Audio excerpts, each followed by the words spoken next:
¿Qué tal, amigos? Bienvenidos de nuevo al podcast Conectando Conciencias.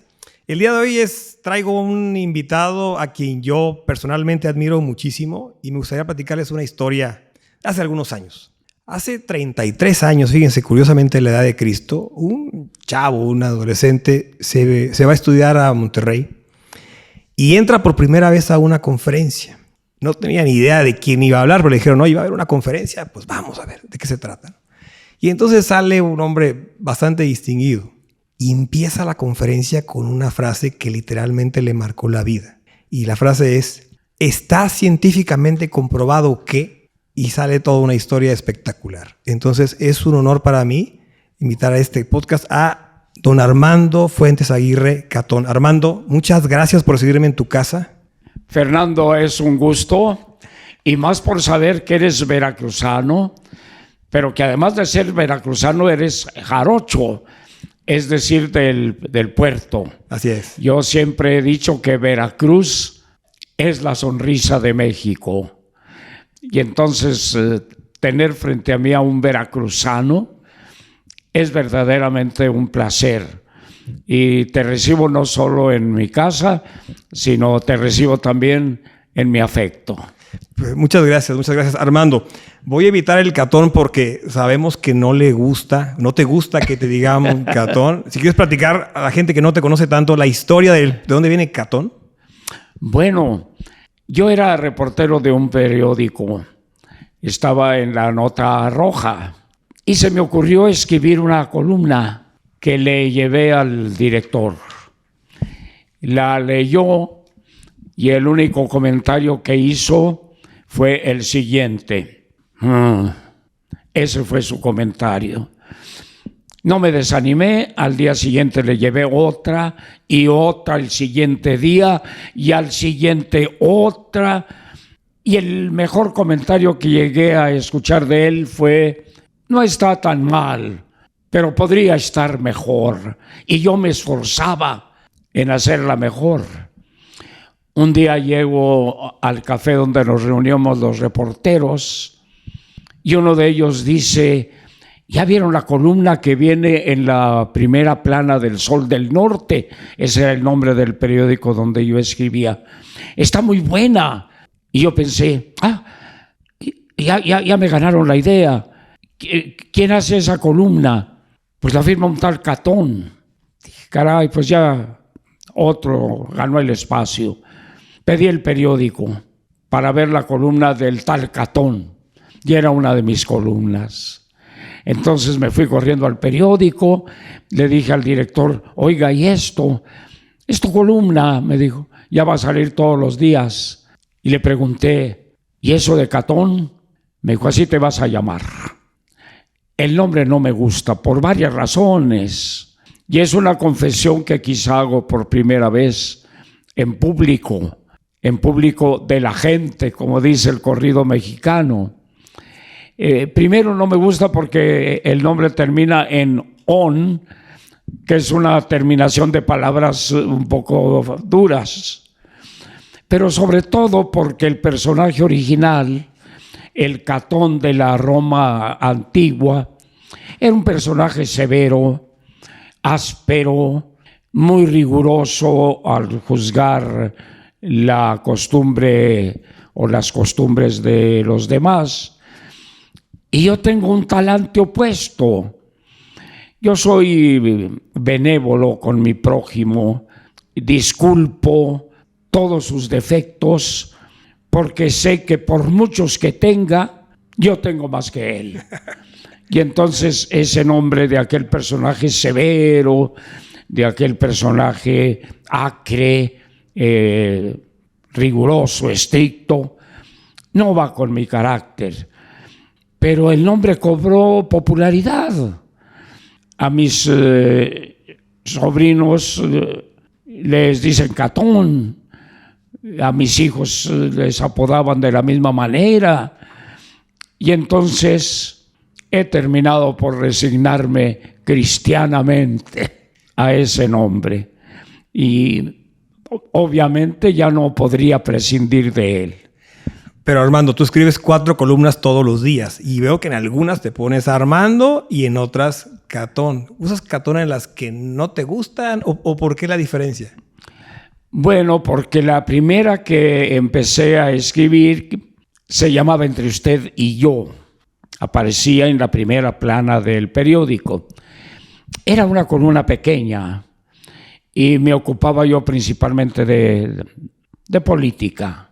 Pero advertí, Fernando, que había grandes sectores de lectores a los que yo no llegaba.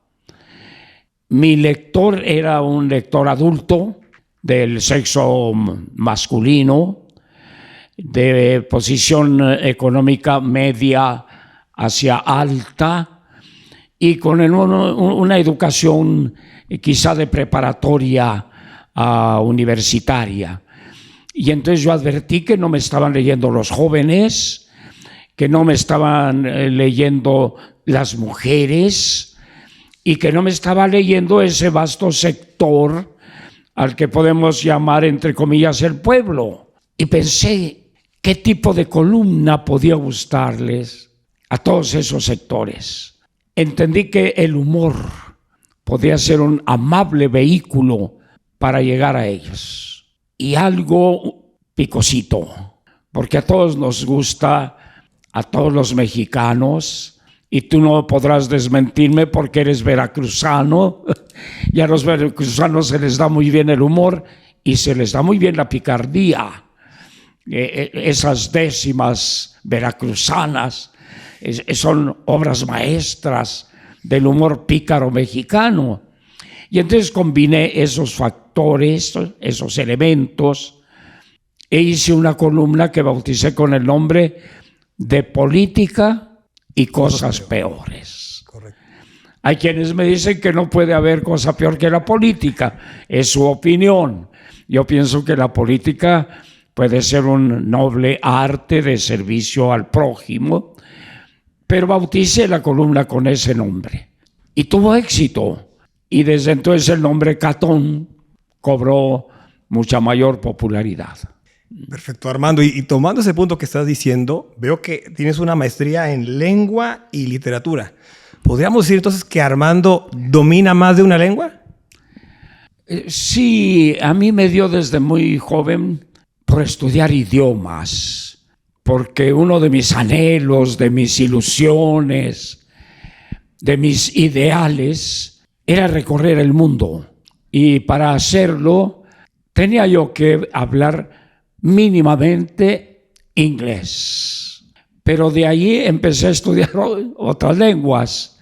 Me sedujo el francés, me atrajo el italiano, y en la preparatoria tuve la fortuna de hacer un bachillerato en el Ateneo Fuente, glorioso Ateneo Fuente, y era un bachillerato humanista, Fernando, en el que se nos enseñaba griego y latín.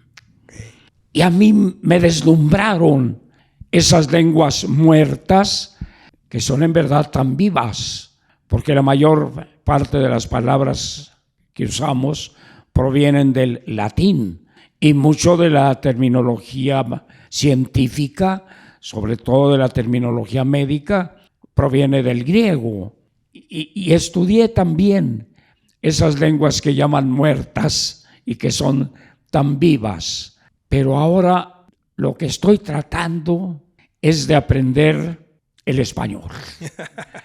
Es decir, de dominar hasta donde eso sea posible, cosa que no es posible, todas las sutilezas, las riquezas, lo que un poco en forma pedante se llaman los meandros. Se oye un poco fea la palabra y es poco usada, pero hay un libro muy bello que se llama Los meandros del lenguaje. Meandros son las vueltas y revueltas que da un río. Sí. Y nuestra lengua, al fin un río en constante devenir, tiene muchos meandros, vale decir muchas sutilezas, muchos misterios, muchos encantos ocultos. Y a pesar de que tengo yo 70 años de estar en el oficio de escribir, ni remotamente he llegado a conocer, menos aún a dominar, cosa imposible, toda la infinita riqueza que tiene nuestra lengua. Entonces he dejado un poco a un lado las demás y me estoy concentrando en el estudio del español. Perfecto. Armando, oye, ¿qué ha cambiado de aquel muchacho que escribía para la nota roja a un escritor consumado, ¿no? Después de tantos años? ¿Cuál fue la gran evolución que has tenido? Que todos los días sigues cambiando, todos los días te sigues inspirando. ¿Cuál es la diferencia entre ese joven y esta persona? Bueno, desde luego no puedo considerarme un escritor consumado. Algunos me verán y dirán más bien que soy un escritor consumido. Pero lo que ha cambiado es la idea del lenguaje como vehículo más que de comunicación, de comunión. Yo creo, Fernando, que el acto de escribir es como un llamado a nuestro prójimo, como una invitación a que venga a nosotros. Nadie escribe para sí mismo. Pienso que incluso quienes llevan un diario, sobre todo damas, escriben con la idea de que alguien lo lea alguna vez, por íntimo que ese diario sea. Y he aprendido que lo que se escribe es para los demás, no es para uno, ni para los colegas. Hay de aquel escritor que escriba solamente para otros escritores. Podrá ser muy elogiado, podrá ser muy citado, pero su obra no va a perdurar.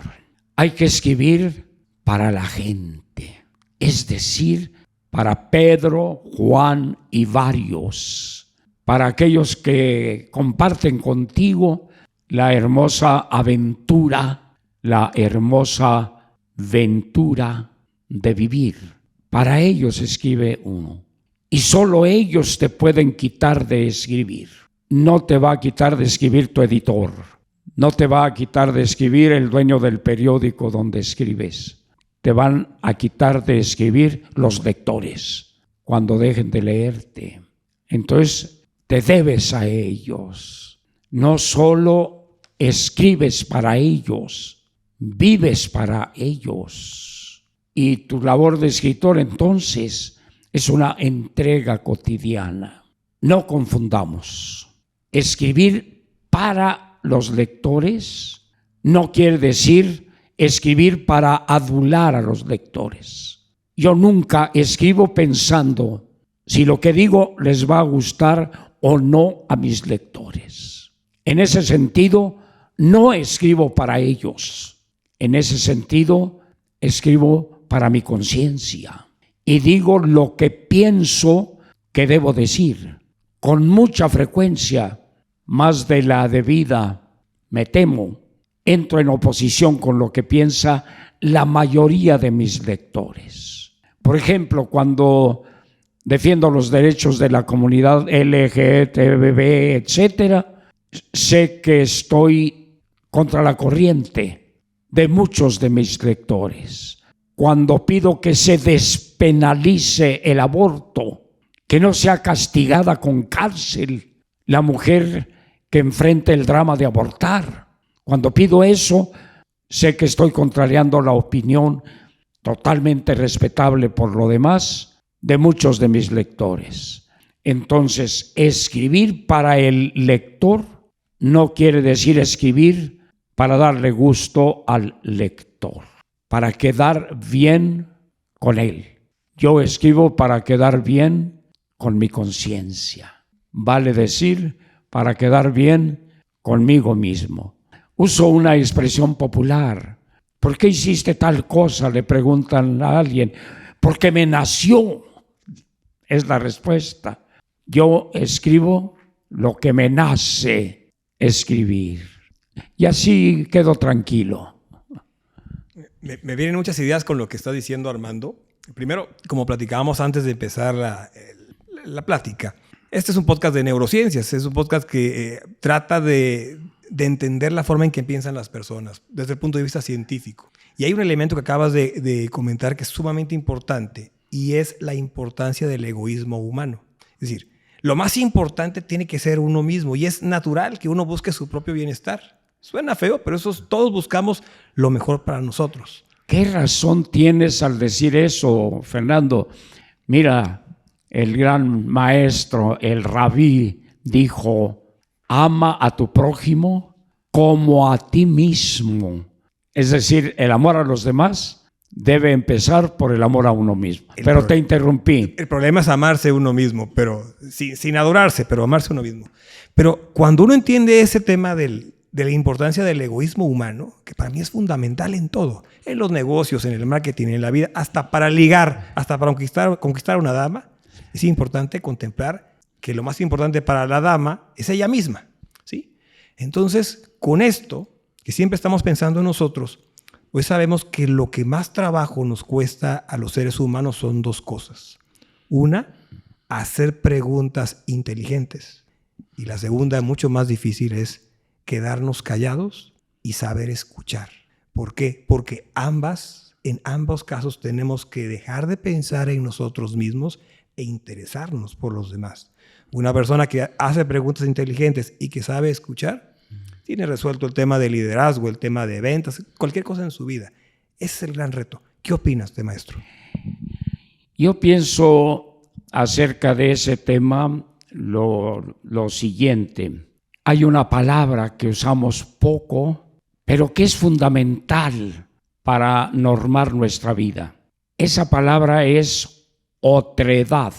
La otredad, es decir, el tener conciencia del otro, de aquel con quien estás tratando. El que habla solo para sí mismo, el que se interesa solo en sí mismo, no solo es ególatra, peor aún es egoísta. Y eso quiere decir que no tiene conciencia de su prójimo. Es como aquel tipo que hablaba con la chica y durante media hora habló de sí mismo. Y a la media hora le dice a la chica: bueno, pero ya he hablado mucho de mí mismo. Ahora hablemos de ti. ¿Qué piensas tú de mí? Entonces, eso no es tener conciencia del otro, de tu prójimo. Y siempre tienes que vivir pensando en tu prójimo. Yo tengo 85 años de edad. No sé si bien vividos, si sé que bien gozados. Pero si algo he aprendido en esos 85 años, es que venimos a este mundo a ser felices y a dar felicidad a los demás. Es decir, hacer de tu vida algo bello y en transmitir esa belleza a los demás. Ser parte de la alegría de los demás, de su felicidad, de su paz y de su sosiego. No ser parte de su tristeza, no ser parte de sus preocupaciones, no ser parte de sus penas, de sus dolores, sino ser parte de su dicha. Si consigues eso, si consigues ser feliz sin hacer daño a tu prójimo, y si consigues darle a tu prójimo felicidad, creo que has llegado a conocer el arte de vivir, que es el más difícil de todos. Ni escribir, ni pintar, ni hacer poesía, ni danzar es tan difícil como vivir. Es el arte supremo, el arte de la vida. Y desgraciadamente eso no te lo enseñan en ninguna escuela, en ninguna maestría. Tienes que aprenderlo a las buenas o a las malas. No queda de otra. Armando, tú que estás dedicado a dar felicidad a tanta gente, pues llega el momento en que escribir para que la gente sea feliz, la verdad es un tema muy serio. Porque tener la creatividad de todos los días sacar uno o varios chistes, tiene su chiste. Entonces, ¿Tienes algún método, alguna forma de decir, voy a escribir esto porque creo que se van a reír por aquí? Te he leído muchas veces, veo el tema de los nombres de los personajes de Floribundia. Obviamente, al escuchar el nombre, te estás visualizando ese personaje y describes muy bien una situación. ¿Tienes alguna forma, alguna receta, algún mecanismo para poder generar la risa tan sencillo? Bueno, desde luego empiezo por decir que yo no uso el humor como un anzuelo o como un gancho para pescar o atraer a los lectores. Yo uso el humor porque se nos da muy bien a los mexicanos. El humor es una flor de inteligencia. Es muestra de inteligencia el saber reír y más todavía el saber reír de uno mismo. Entonces yo uso el humor como parte de la vida mexicana. No lo uso como una forma de evasión de la realidad. Al contrario, lo utilizo como una manera de plantarle cara a la realidad. Actualmente, México es un país dolorido, es un país dolido por tantos y tan graves problemas que nuestro país tiene. El gravísimo problema de la pobreza, el problema igualmente grave de la violencia criminal, de la crisis económica. Y entonces el humor que se nos da, vuelvo a decirlo, a los mexicanos con mucha naturalidad. El humor es una forma de decirle a la realidad, por dura que seas, por amarga que seas, aquí estoy yo sonriendo para hacerte frente y para decirte con mi optimismo que habrá tiempos mejores. Y esa es una manera de enfrentar los problemas por medio del humor. Los mexicanos hacemos humor hasta de las tragedias. Hacemos humor con las inundaciones, con los terremotos, con las explosiones, con los presidentes y con otros desastres naturales. Estoy sorprendido, Armando. Ya te he escuchado muchas veces hablar, pero te felicito mucho por el dominio que tienes sobre el lenguaje. Yo estudio mucho el lenguaje por los temas mentales, de las conexiones neuronales, y sobre todo porque te estoy escuchando y me estoy imaginando cómo lo diría yo. Entonces tienes un dominio muy, muy interesante, porque yo estaba tentado a decir varias malas palabras en mi mente. Va a decir una mala palabra, pero no recurres a eso, a la palabra fuerte. Lo vistes muy bien, decoras muy bien el lenguaje, y te felicito por eso, Armando. Armando, y en esta evolución que ha habido, donde vemos que estaba científicamente comprobado algo hace algunos años, pero hoy la gente, hoy hay tendencias donde la gente se ofende. Antes tengo un amigo que le decía yo gordo. Hola, gordo, ¿cómo estás? Ahora ya no se le puede decir gordo, porque ya me estoy burlando de sus condiciones físicas y todo esto. ¿Cómo ves ahora la diferencia y cómo puedes ahora enfrentar o convivir con esta nueva generación donde ya hay que ser políticamente correcto para cosas que uno ni siquiera sabía que existen? Desde luego se ha vuelto más difícil la expresión. Para usar una frase que se usaba antes, ahora hay que caminar como pisando huevos. Es decir, hay que tener cautelas que antes no teníamos. En cierta manera, eso debe ser motivo de celebración, porque implica la supresión de términos peyorativos o discriminatorios que antes usábamos con toda normalidad y sin que nadie se ofendiera, ni siquiera las personas que recibían esos nombres. Pongo un ejemplo: no podemos ya usar la palabra criada o sirvienta para referirla a la que ahora habrá que llamar trabajadora doméstica o asistente del hogar, etcétera. se llega a extremos en eso. Por ejemplo, eso de usar los adjetivos con E para no decir fulana o fulano, sino fulane.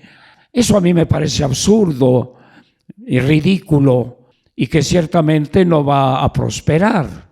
El hecho de empezar un discurso diciendo saludo a todos y a todas, siendo que en estricto sentido de la corrección del idioma, al decir saludo a todos, se está diciendo también saludo a todas.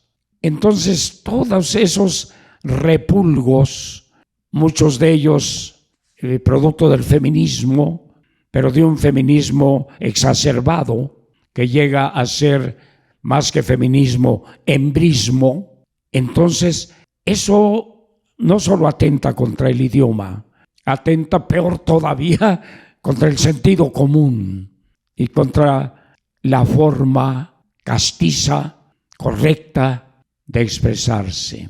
Pero son signos de los tiempos y hay que adaptarse a ellos, muchas veces por respeto al prójimo. Te referías hace un momento a los nombres que uso en mis columnas. En mis primeros tiempos, yo usaba en mi columna nombres raros, pero existentes. Y nunca faltaba alguien que protestara. Alguna vez conté una historieta de un tipo que le pregunta a otro, oye, fulana de tal realmente es tan ligera como dicen. Contesta el otro, mira, ¿cómo no será de ligera? ¿Cuántos conoces tú que se llamen homobono? ¿Homobono? Oh, pues creo que alguna vez oí de alguien que se llamaba homobono. Bueno, dice el otro, pues ella ya lleva 3 homobonos. O sea, si llevaba 3 homobonos, ¿cuántos Juanes, Pedros, Luises, Antonios llevaría? Pues recibí 3 cartas, entonces la comunicación era por carta, no era por mensaje como ahora.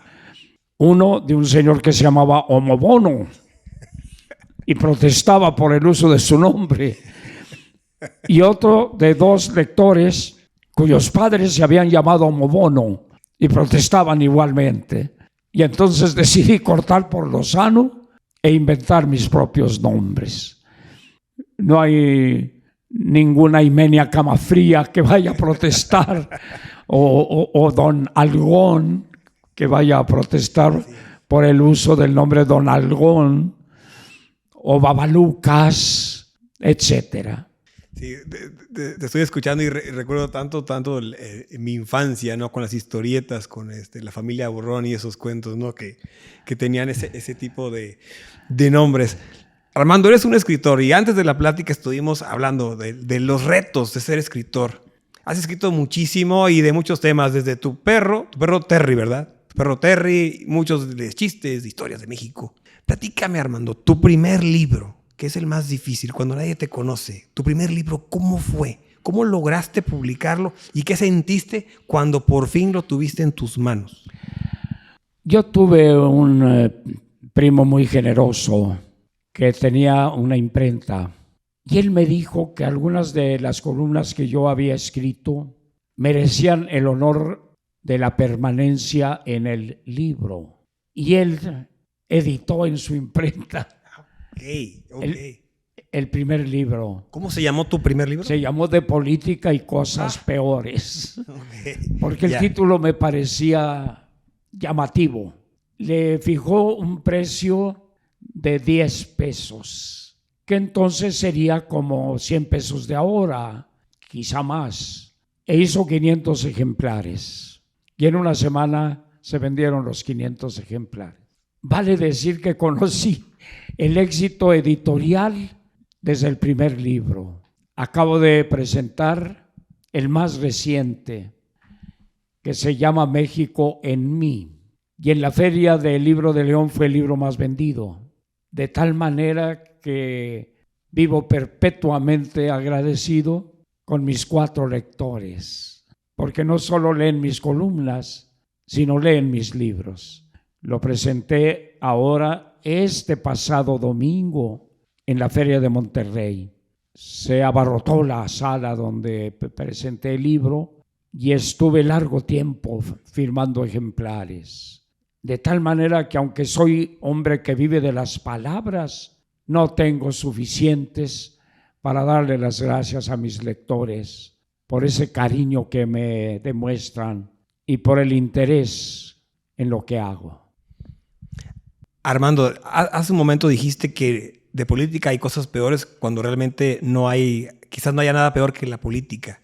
Armando Ocatón, ¿le tienen miedo a algo el día de hoy?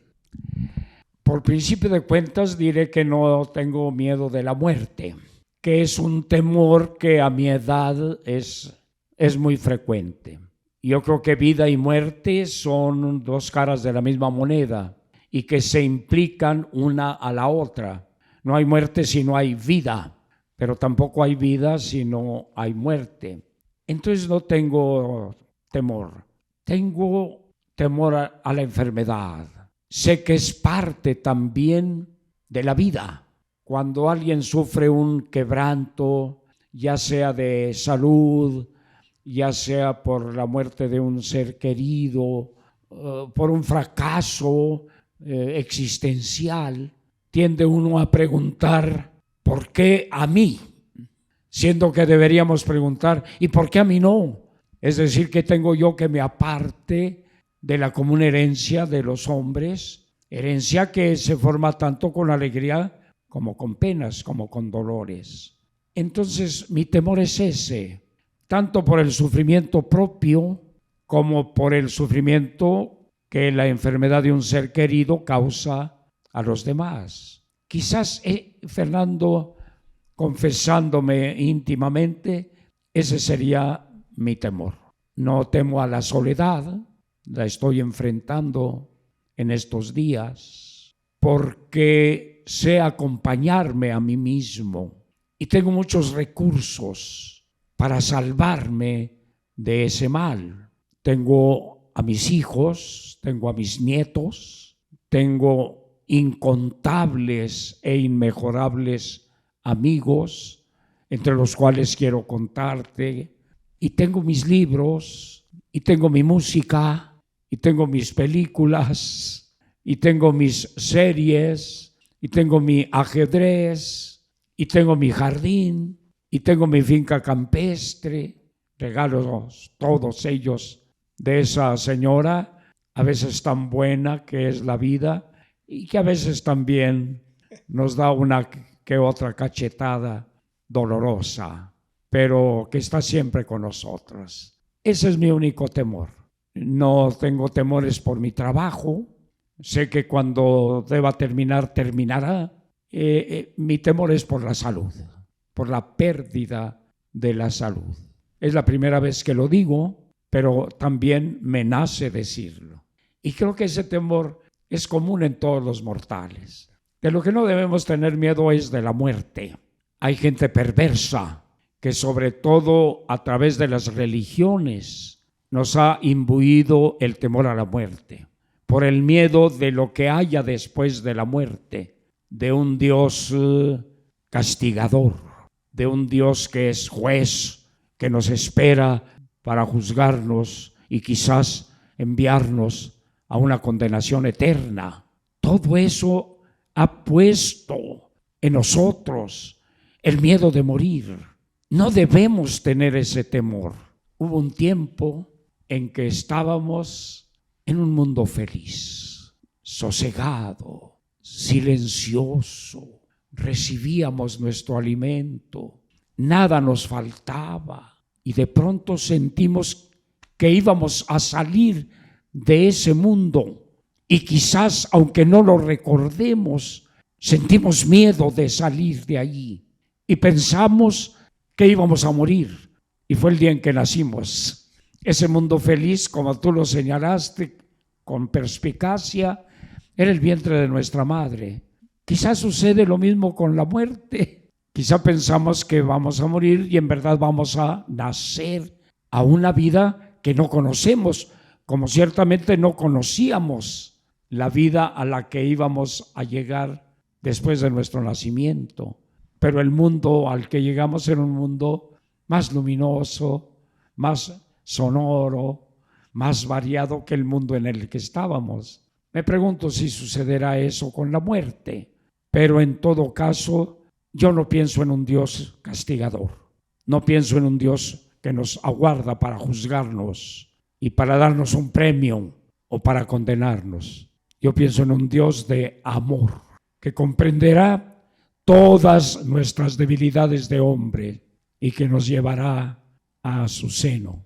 Pienso que Dios quiere mucho a los niños y quiere mucho a los viejos. A los niños porque acaban de salir de sus manos y a los viejos porque ya vamos llegando a sus brazos. Cuando empezábamos la plática, hablamos de los libros, ¿no? Y te comenté que soy escritor, tengo 2 libros. Y en ocasiones me quedaba yo sin saber qué escribir. Me ponía yo frente a la computadora y no se me ocurría absolutamente nada. Entonces, ¿cómo le hace a alguien que todos los días escribe 4 columnas para encontrar esa inspiración y escribir todos los días? Llegamos aquí a las 9 de la mañana y me decías que ya prácticamente habías terminado de escribir las 4 columnas. Entonces, ¿cómo le haces para tener siempre, todos los días, 365 o 366 días del año, bisiesto, para poder tener siempre ese comentario, esa perspicacia de poder poner el dedo en la llaga todos los días?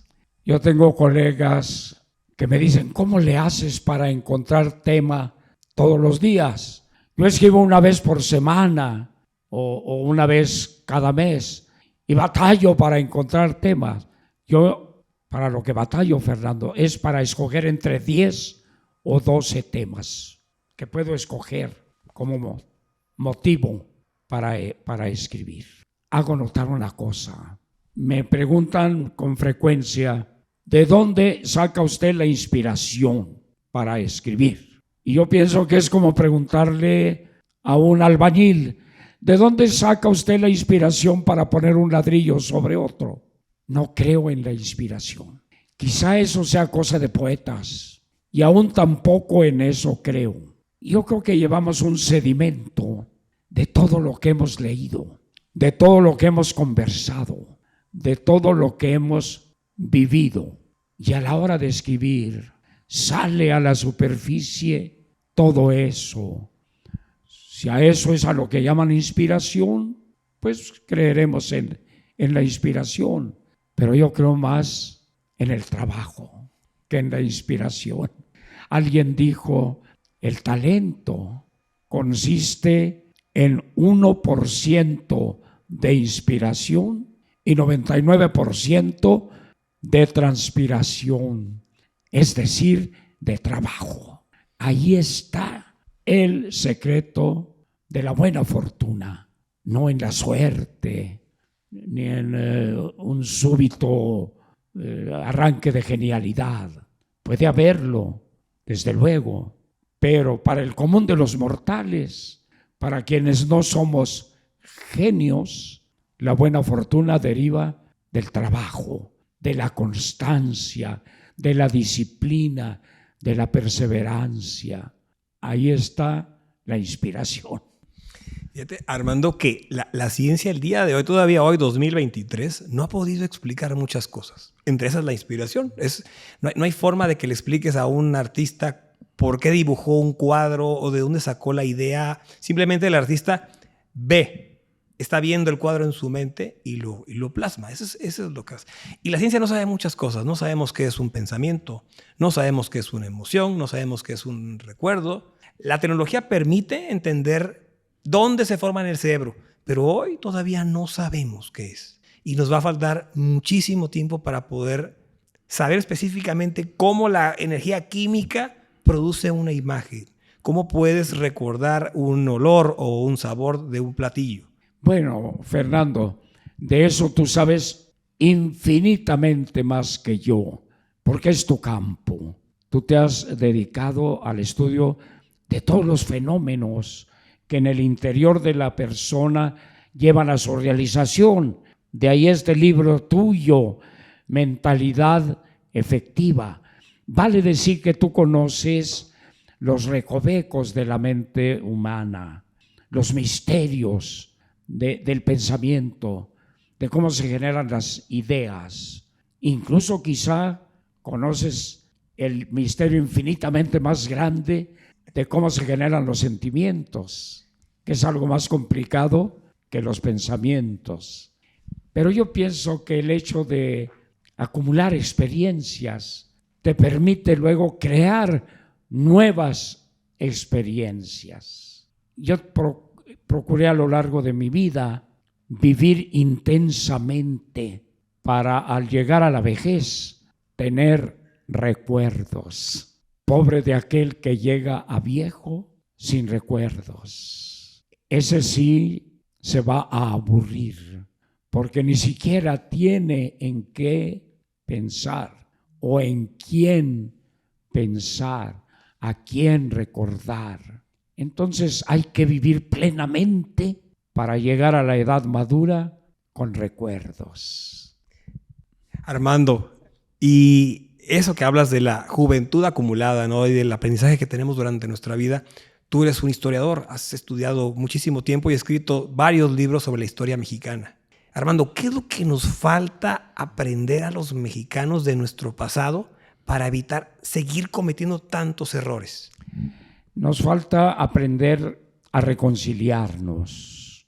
A lo largo de la historia hemos vivido divididos en bandos irreconciliables, indigenistas contra hispanistas, liberales contra conservadores, revolucionarios contra reaccionarios.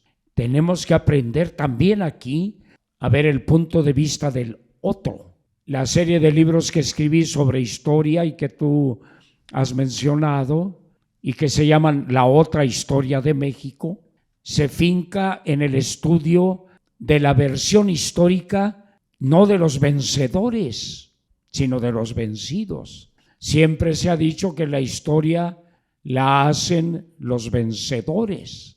Yo digo que los vencedores deshacen la historia porque la narran desde su exclusivo punto de vista y entonces dan origen a eso que yo llamo la historia oficial, la historia oficialista, la que se nos enseñó en la escuela, esa historia dividida en héroes y villanos, los héroes absolutamente buenos, incapaces de cualquier sombra de maldad, y los malos al contrario, perversos, villanos, de un lado Hidalgo, Juárez, Madero, del otro lado Iturbide, Maximiliano o Miramón, don Porfirio Díaz. Y lo que nos importa es aprender que los héroes fueron capaces de terribles traiciones, de grandes mezquindades,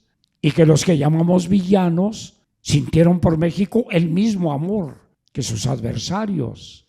En mi opinión, el verdadero consumador de la independencia fue Agustín de Iturbide, y no consumador, sino autor. Maximiliano amó profundamente a este país, hasta el punto que renunció a su nacionalidad para adoptar la nuestra. Don Porfirio Díaz llevó a México a un largo periodo de paz y de progreso que lo puso a la misma altura de las naciones más prósperas y más prestigiadas del mundo.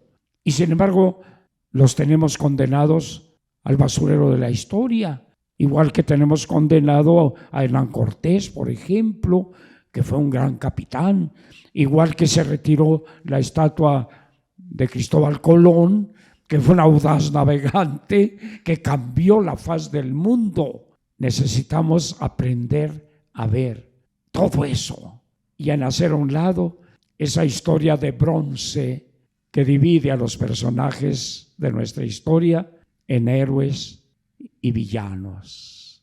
Todos los humanos, todos, tenemos luces y sombras. En nosotros convive el bien y la maldad.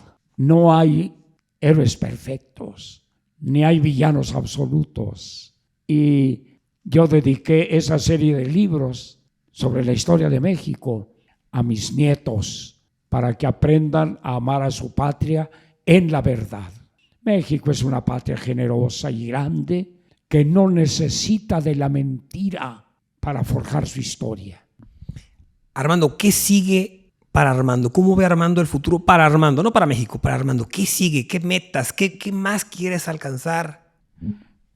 La meta que quiero alcanzar es seguir viviendo con plenitud, con alegría, llevando en el corazón los dolores que todos llevamos por la pérdida de una persona amada.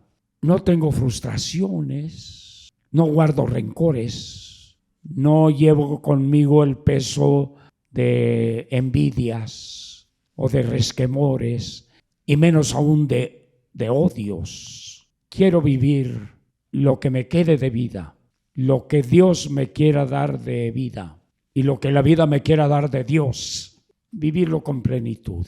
Quisiera conservar la salud que ahora tengo, sé que alguna vez la perderé, pero llegar al final con ánimo sereno, tranquilo, sin lamentar no haber tenido algo o no haber conseguido algo, porque ahora no lo estoy lamentando. Me siento muy realizado, estoy muy agradecido con eso que llamamos Dios, con eso que llamamos vida, y no me canso de dar gracias. Si me permites un recuerdo rápido, lo haré. Tuve un amigo cercanísimo que fue parte de mi vida y al que debí mucho. Tuve con él una amistad de más de 30 años y jamás vi a ese amigo. Nunca lo traté personalmente. Por extrañas razones, a pesar de nuestro larguísimo trato, nunca nos encontramos. Nuestra amistad fue por carta, que se usaba entonces, fue por el teléfono, etc. Diré su nombre. Él vivía en San Luis Potosí y era sacerdote. Su nombre, Joaquín Antonio Peñalosa. Gran filósofo, gran orador, gran historiador, gran escritor y gran humorista. Yo lo conocí porque por teléfono me dio permiso para usar en un libro suyo algunos cuentos míos. Y el libro que él escribió se llamaba Humor con agua bendita. Eran cuentos sobre sacerdotes, sobre monjas, etcétera. Es un tema muy recurrente en el humor. Mucho. Sí. Y entonces él escribió ese libro, Humor con agua bendita, e incluyó en él algunos de mis cuentos. Y su libro tuvo tanto éxito que luego publicó otro que se llamaba Más humor con menos agua bendita, con chistes más picarescos, etcétera. Bien, ese queridísimo amigo mío, maestro mío, consejero mío, enfermó de una enfermedad terminal. Le dieron unos cuantos meses más de vida. Yo me enteré y lo llamé por teléfono, según yo, para confortarlo. Fue él quien me confortó a mí. Me dijo, mira, Catoncito, así me decía él, mira, Catoncito, lo único que siento en el trance en que ahora me veo es que no haya ataúdes en que pueda uno estar de rodillas, porque hasta muerto quisiera yo estar de rodillas, dándole gracias a Dios por tantas bendiciones que puso en mi vida. Yo llego al final de la mía, Fernando, con ese mismo sentimiento de gratitud. Por ejemplo, el hecho de tenerte a ti ahora en mi casa, de tener a Rubén aquí, a Elías, que nos están acompañando atrás de las cámaras y que están produciendo lo que luego van a ver tus oyentes y tus videntes. Para mí eso es un regalo de la vida. Algo más que tengo que agradecer. Esta entrevista que me hiciste, en que me planteaste preguntas que nadie jamás me había hecho y supongo que las respuestas quizá no estuvieron a la altura de las preguntas, pero de cualquier modo fueron respuestas bien intencionadas y sinceras. Que eso las salve. Hace 33 años, en esa conferencia que empezó diciendo, está científicamente comprobado que la inteligencia tú sabes el resto, ¿recuerdas cómo termina? Todas mis conferencias las termino como he procurado terminar esta entrevista, con una acción de gracias a la vida, de gracias a Dios, como dijo el padre Peñalosa, por todas esas bendiciones, comenzando por la vida misma, que es un milagro que recibimos, quizás sin merecerlo, pero que debemos vivir para bien de los demás, para su alegría, para su felicidad, porque eso, el dar amor a los demás, es lo que nos salva. En eso estriba la verdadera salvación, en el amor. No hay otra religión más verdadera que esa, la religión del amor. Todas las teologías, todas las doctrinas religiosas se pueden sintetizar en esa frase bellísima que dice: Dios es amor. Ahí están todas las religiones y ahí está la mejor doctrina de vida. Si Dios es amor, debemos reflejar ese amor en nuestro prójimo. Eso es lo que nos salvará. Ningún rito, ningún rezo repetido hasta la monotonía. Lo que nos va a salvar es el bien que hagamos a los demás y el amor que les demos. Armando, muchas gracias. Gracias por esta plática. Al contrario, Fernando, y la primera de muchas, esperemos. Y esta es tu casa. Muchas gracias, gracias. Amigos, muchas gracias. Nos vemos pronto en Conectando Conciencias. Adiós.